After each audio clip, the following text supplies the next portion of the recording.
आप लोगों ने इतिहास पढ़ा होगा और आप लोगों ने रियासतों के बारे में पढ़ा होगा। एक रियासत थी आपकी हैदराबाद रियासत।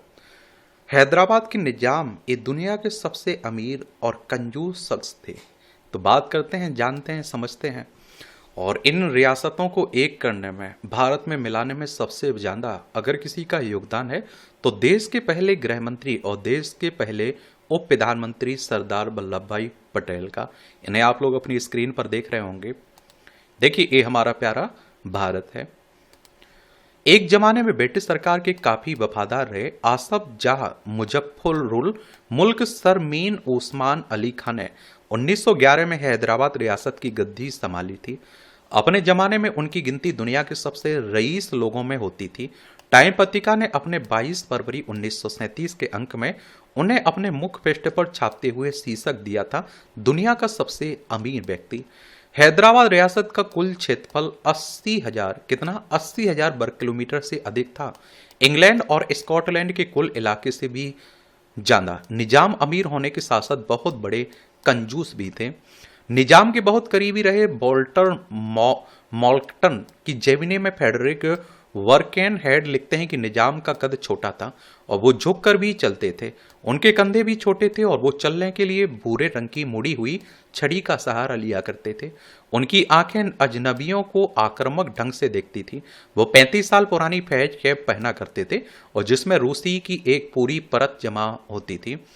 उनकी शेरवानी मटमैले रंग की होती थी और जिसके गर्दन के पास के बटन खुले रहते थे। शेरवानी के नीचे वो ढीला ऑफ ब्राइड पजामा पहनते थे।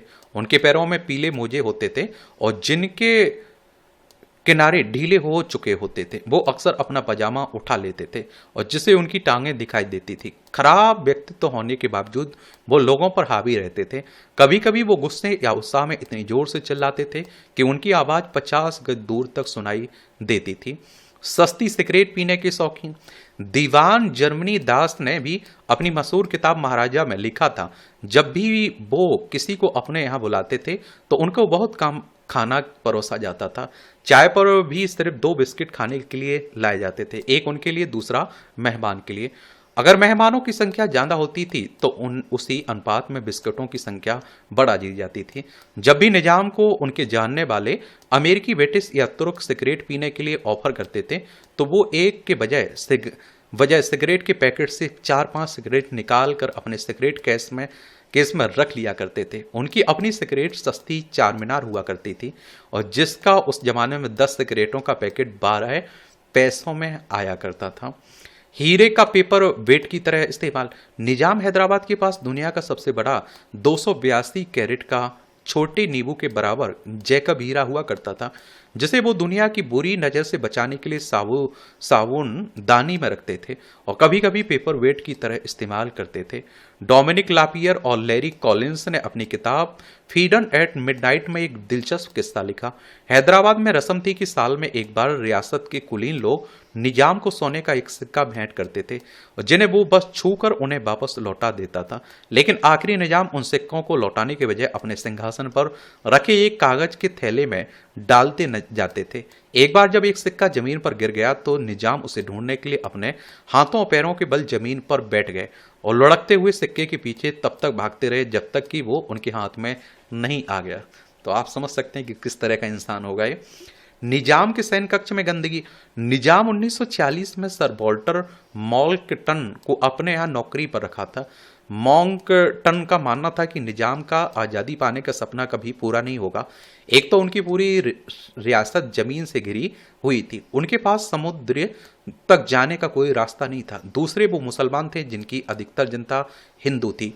हैदराबाद रियासत की फेडरिक वर्केन हेड मॉन्कटन की जीवनी the life of Viscount Monckton of Brenchley में लिखते हैं कि निजाम अव्यवहारिक जिंदगी जी रहे थे। वो ना तो कभी हैदराबाद से बाहर निकले और ना ही अपने किसी मंत्री से मिले। कई बड़े भवनों के मालिक होते हुए भी उन्होंने मॉन्कटन को काम करने के लिए एक गंदा छोटा सा कमरा दिया था जहां 2 पुरानी कुर्सियां मेज पड़ी हुई थी।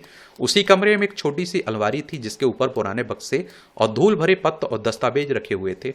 यही नहीं, उस कमरे की छत से मकड़ी के जाले लटक रहे होते थे। निजाम का निजी सैन्य कक्ष भी उतना ही गंदा होता था। जहां बोतलें, सिगरेट के बट और कूड़ा पड़ा होता था, जिन्हें साल में सिर्फ एक बार निजाम के जन्मदिन पर ही साफ किया जाता था।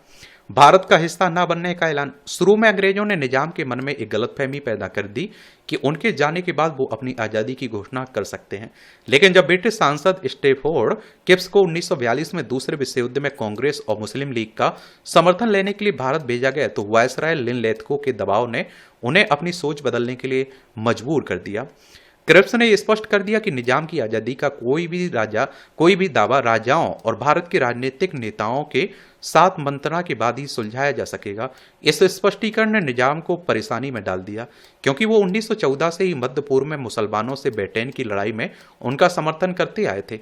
लेकिन इसके बावजूद 3 जून 1947 को निजाम ने फरमान जारी कर भारत की आज़ादी के बाद एक आज़ाद प्रभु सत्ता संपन्न हैदराबाद जारी रखने की अपनी मंशा साफ कर दी। आप सोचिए कि ये आज़ाद देश होता किस तरह से होता। यहाँ आप देखते हैं कि ये होता कौन, हैदराबाद होता, और इस तरफ से चारों तरफ से आप देखेंगे भारत होता। यही नहीं, उन्होंने 12 जून को वायसराय को तार भेजकर साफ घोषणा कर दी कि हैदराबाद किसी भी हालत में स्वाधीन भारत का हिस्सा नहीं बनेगा। 11 जुलाई को उन्होंने अपना एक प्रतिनिधिमंडल दिल्ली भेजा, और जिसमें उनके प्रधानमंत्री मीर लईक अली छतारी के नवाब मोहम्मद अहमद सईद खान, गृह मंत्री अली यावत जंग, सर बॉल्टन मॉल्टन और हैदराबाद के हिंदू और मुस्लिम समुदाय का एक एक प्रतिनिधि शामिल था। जॉन जुब्र जी की अपनी किताब द लास्ट निजाम में लिखते हैं, उन लोगों ने निजाम की सहमति से प्रस्ताव किया कि भारत से एक समझौता किया जाए, जिसके तहत विदेशी संबंधों और रक्षा और संचार की जिम्मेदारी भारत सरकार की हो। इस प्रतिनिधिमंडल ने Lord Mountbatten, sir Conrad Corfield और बीपी मेनन से मुलाकात की, लेकिन बातचीत इस मामले पर ठप हो गई जब भारत ने इसके लिए हैदराबाद के भारत में विलय की शर्त लगा दी। कासिम रजवी ने करवाया निजाम के सहयोगियों का घेराव। इसके करीब 2.5 महीने बाद निजाम ने भारत के साथ समझौता को अपनी मौखिक स्वीकृति दे दी और यह संकेत दिया कि वो इस पर अगले दिन दस्तखत कर देंगे। लेकिन 28 अक्टूबर को सुबह तड़के निजाम के निकट सहयोगी कासिम रजवी के समर्थकों ने मॉल्टन, नवाब छतारी और सर सुल्तान अहमद के घरों को घेर कर धमकी दी कि अगर निजाम उस समझौते को रद्द नहीं कर देते तो उनके घरों को जला देंगे। बाद में निजाम के प्रधानमंत्री मीर लईक अली ने अपनी किताब द ट्रेजेडी ऑफ हैदराबाद में लिखा, निजाम को यह अंदाजा हो गया था कि अब सिर्फ उनकी नहीं चलेगी, उनको लोकप्रिय नेताओं को अपने साथ लेकर चलना होगा। हैदराबाद की सबसे बड़ी दिक्कत थी कि उसके पास हथियारों का ना होना। बसंत कुमार बाबा अपनी किताब द लास्ट निजाम में लिखते हैं, समझौते पर हो रही बातचीत के अंतिम चरणों में मॉल्टन ने हैदराबाद के सैन्य कमांडर जनरल एल एदरूस से पूछा कि अगर भारत हैदराबाद पर हमला करता है तो उसकी सेना कितने दिनों तक उसका मुकाबला कर पाएगी। रूस का जवाब था 4 दिन से ज्यादा नहीं। इस पर निजाम ने बीच में टोकते हुए कहा था 4 नहीं 2 से ज्यादा नहीं। और गोवा के जरिए पाकिस्तान से मंगवाए हथियार। 1948 में निजाम ने एक ऑस्ट्रेलियाई पायलट सिडनी कॉटन को अपने यहाँ नियुक्त किया। कॉटन ने उन्हें आश्वासन दिया कि वो हैदराबाद को मशीन गन, ग्रेनेड्स, मोर्टार और विमान भेदी तोपों की सप्लाई कर सकता है। कॉटन ने 5 पुराने लैंकास्टर बम बरसक खरीदे और हर विमान पर 5,000 पाउंड खर्च कर उन्हें उड़ने लायक आसैनिक विमान बना दिया। 1947 में ही निजाम पुर्तगाल से गोवा को खरीदने के बारे में सोच रहे थे ताकि उन्हें जमीन से घिरे हैदराबाद के लिए एक समुद्री बंदरगाह मिल जाए। जॉन जुब्रिजिकी लिखते हैं कि कॉटन रात को इन विमानों से कराची से उड़कर गोवा की वायुसेना में प्रवेश करते हैं और फिर भारतीय क्षेत्र को पार करते हुए बीदर, वारंगल या फिर आदिलाबाद में अपने जहाज लैंड कराते हैं।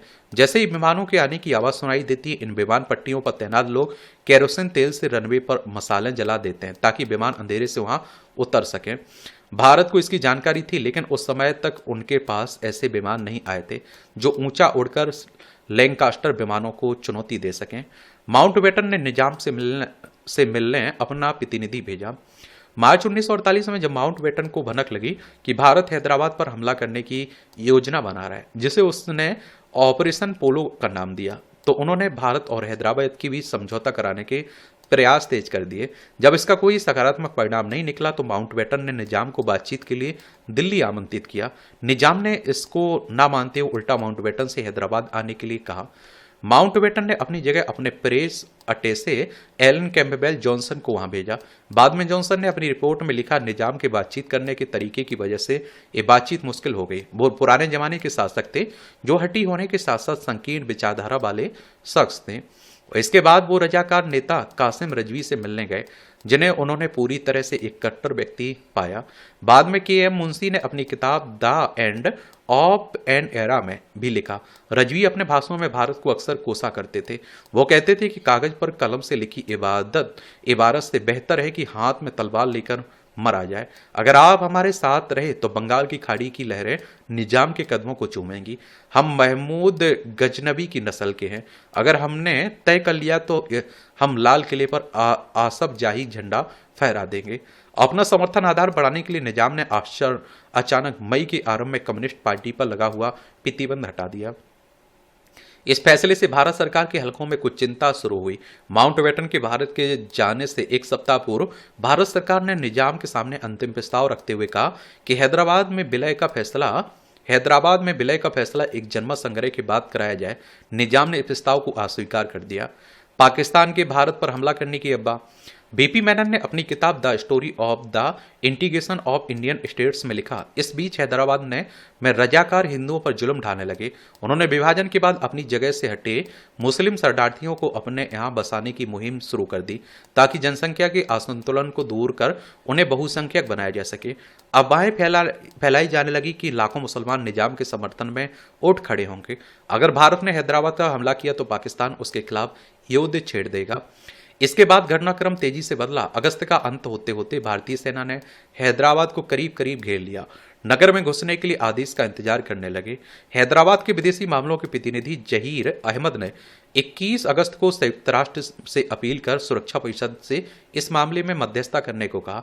इस मसले पर विचार करने के लिए 16 सितंबर की तारीख चुनी गई, लेकिन तब तक बहुत देर हो चुकी थी। संयुक्त राष्ट्र की बात करें तो यूनाइटेड नेशंस की बात हो रही। 24 अक्टूबर 1945 में स्थापना हुई थी। न्यूयॉर्क यूएसए में इसका हेडक्वार्टर देखने को मिलेगा। भारतीय सैनिकों का मुकाबला नहीं कर सकी निजाम की सेना। हालांकि लेफ्टिनेंट जनरल राजेंद्र सिंह के नेतृत्व में भारतीय सैनिकों के हमले की आशंका कई हफ्तों से जताई जा रही थी, लेकिन हैदराबाद की 25,000 सैनिकों की सेना इस हमले के लिए अपने आप को तैयार नहीं कर पाई थी और उसके नक्शे पुराने हो चुके थे और कॉटन द्वारा लाए गए हथियार तक सैनिकों तक नहीं पहुंच पाए थे। जॉन जब्रजीकी लिखते हैं कि हजारों रजाकारों ने भारतीय टैंकों पर पत्थरों बर्छों से हमला किया। कराची में प्रदर्शनकारी भारत पर हमले की मांग करते हुए सड़कों पर उतर आए थे, लेकिन इस सबके 2 दिन पहले जिन्ना का देहांत हो गया था, इसलिए पाकिस्तान की तरफ से इस तरह के हस्तक्षेप की संभावना बिल्कुल नगण्य हो चुकी थी। लंदन के टाइम अखबार में भारत द्वारा अपने पड़ोसी के खिलाफ बल का इस्तेमाल करने की आलोचना करता हुआ एक संपादकीय छपा था। 17 सितंबर 1948 को निजाम के प्रधानमंत्री मीर लईक अली ने एक रेडियो संदेश में ऐलान किया था, आज सुबह मंत्रिमंडल ने महसूस किया कि अपने से कहीं बड़ी सेना के खिलाफ मानवीय खून बहाने का कोई उचित नहीं है। हैदराबाद की 1 करोड़ 60 लाख जनता बहुत बहादुरी से हालात में हुए बदलाव को स्वीकार करती है। सनीरी कॉटन के जीवनीकार उमर खालिदी अपनी किताब मेमोर्स ऑफ सिडनी कॉटन में लिखते हैं, उस समय निजाम मिस्र भागने की योजना बना रहे थे, जहां बादशाह फारूक के एक महल में उनके रहने की व्यवस्था की गई थी। इसके बदले में निजाम को उन्हें हैदराबाद ले जाए गए 10 करोड़ पाउंड का 25% उन्हें देना था। निजाम जिस समय अपनी अंतिम नमाज पढ़ रहे थे, तभी भारतीय सैनिकों ने उनके महल पर कब्जा कर लिया। वो हवाई तक नहीं पहुंच पाए, हवाई अड्डे तक, जहां कॉटन का एक जहाज 100 रुपये के नोटों की गड्डियों से भरे बक्से लेकर उड़ने के लिए तैयार था। कुछ हैदराबादी इस कहानी में विश्वास नहीं करते, लेकिन दूसरे कुछ प्रत्यक्षदर्शियों का मानना है कि उन्होंने रुपयों से भरे बक्से अपनी आंखों से देखे थे। निजाम ने भारत के साथ विलय को दी मंजूरी। हैदराबाद के सैनिकों के आत्मसमर्पण के बाद निजाम के सबसे बड़े सहयोगियों रजवी और लईक अहमद को गिरफ्तार कर लिया गया। बाद में लईक अहमद बुर्का पहनकर नजरबंदी से भाग निकले और बंबई से कराची की फ्लाइट लेने में सफल हो गए थे, लेकिन निजाम उनके परिवार को नहीं छुआ गया। निजाम उस्मान अली खां को उनके महल में ही रहने दिया गया और निजाम ने एक और फरमान जारी कर कहा कि अब से भारत का संविधान हैदराबाद का भी संविधान होगा। इस तरह 562वीं रियासत के रूप में हैदराबाद का भारत में विलय हो गया। 25 जनवरी 1950 को निजाम ने भारत सरकार के साथ एक समझौते पर दस्तखत की, जिसके अनुसार भारत सरकार ने उन्हें प्रति वर्ष 42,85,714 रुपये प्रीवी फर्ज देने की घोषणा की। निजाम ने 1 नवंबर 1956 तक हैदराबाद के राज प्रमुख के तौर पर काम किया। इसके बाद राज्य पुनर्गठन विधेयक के तहत उनकी रियासत को 3 भागों महाराष्ट्र, कर्नाटक, नवगठित राज्य आंध्र प्रदेश में बांट दिया गया। निजाम ने 24 फरवरी 1967 को अपनी अंतिम सांस ली। देख रहे हैं, यह सबसे अमीर और सबसे कंजूस शख्स। निजाम।